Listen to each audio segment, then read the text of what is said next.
नरेंद्र मोदी कहते हैं कि उनका हृदय पीड़ा से भरा हुआ है। नरेंद्र मोदी जी, देश आपकी पीड़ा का अचार नहीं डालेगा।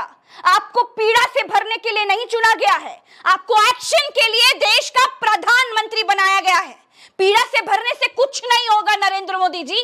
आपकी सरकार को शर्म से भरा होना चाहिए।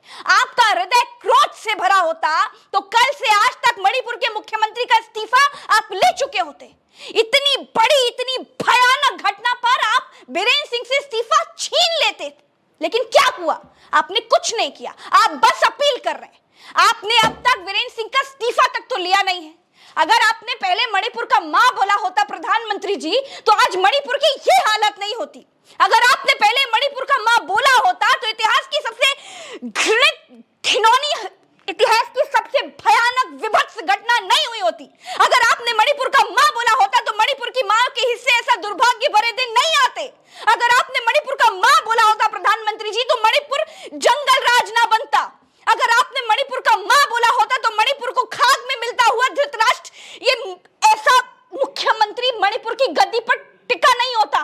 अगर आपने मणिपुर का मां बोल दिया होता प्रधानमंत्री जी, इतना साहस दिखाया होता, तो बेटियों को अपनी योनि और स्तन बचाते हुए भागना नहीं पड़ता। लेकिन आपने अपने अहंकार में, घमंड में मणिपुर का मां तक नहीं बोला। आपने अपने गुमान में मणिपुर को जलने दिया। आप देश घूमते रहते हैं, कई देश घूमते रहते हैं, फ्रांस, अमेरिका, न जाने कहां कहां घुमाए, लेकिन अपने देश के मणिपुर का मां नहीं बोल पाए, अपने देश के मणिपुर जा नहीं पाए। क्यों नरेंद्र मोदी जी, क्यों? मैं आपसे पूछती हूं। आपकी नाकामी, आपके अहंकार, आपकी अनदेखी की वजह से मणिपुर और मणिपुर की बेटियों की यह हालत हुई है प्रधानमंत्री जी। आप दुनिया में डंका बजाते हैं, बड़ा डंका बजता है, बड़ी तालियां बजती है, दुनिया आपके पैर छू लेती है, लेकिन मणिपुर का मुख्यमंत्री आपकी दुनिया से बाहर है। आप फोन करके दो देशों का युद्ध रुकवा लेते हैं ना। आप इतने बलशाली हैं, आप इतने शक्तिशाली हैं, लेकिन फिर भी अपने मुख्यमंत्री को फोन करके ना तो इस्तीफा ले पा रहे हैं, ना ही दो जातियों की लड़ाई रुकवा पा रहे हैं अपने ही देश में। क्यों? आज आप मणिपुर पर क्यों बोल रहे हैं? क्यों बोल रहे हैं इतने दिनों के बाद? आज याद आई आपको? और हाँ, मॉनसून सत्र से पहले देश आपकी ये मजबूरी ना समझ रहा है प्रधानमंत्री जी। आपके राज्य में बनाई गई इस नई संसद का ये दुर्भाग्य है कि इसका उद्घाटन और इसके काम का पहला दिन पर ही बेटियों पर हुई बर्बरता की निशानियां दिखाई दे रही है। नई संसद के उद्घाटन के दिन प्रधानमंत्री जी, महिला पहलवानों को बूटों के नीचे रौंदा गया था, याद है? और जिस दिन ये कामकाज के लिए खुली है, उसी दिन मानवता के इतिहास की सबसे भयानक, सबसे विभत्स घटना, सबसे बर्बर घटना का शोर इसके भीतर गूंज रहा होगा। आपको तकलीफ नहीं होती क्या? नई संसद का दुर्भाग्य यह है कि इसकी शुरुआत ही आपके राज्य में हुई इतिहास की सबसे बर्बर, सबसे भयानक, सबसे क्रूर घटना से हो रही है।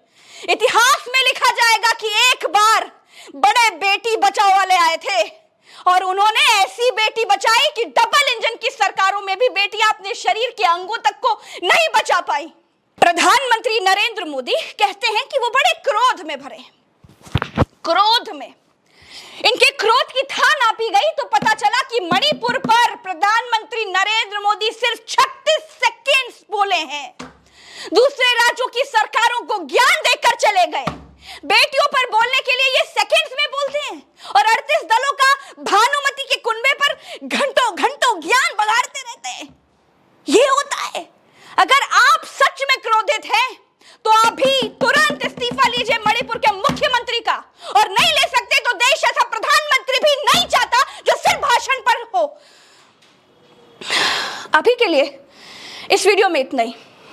अभी आ रही हूं मैं अगले वीडियो के साथ। मणिपुर की बेटी के साथ जो हुआ, वो ये देश, जो किसी भी विचारधारा के इंसान के लिए ये घटना छोटी नहीं है।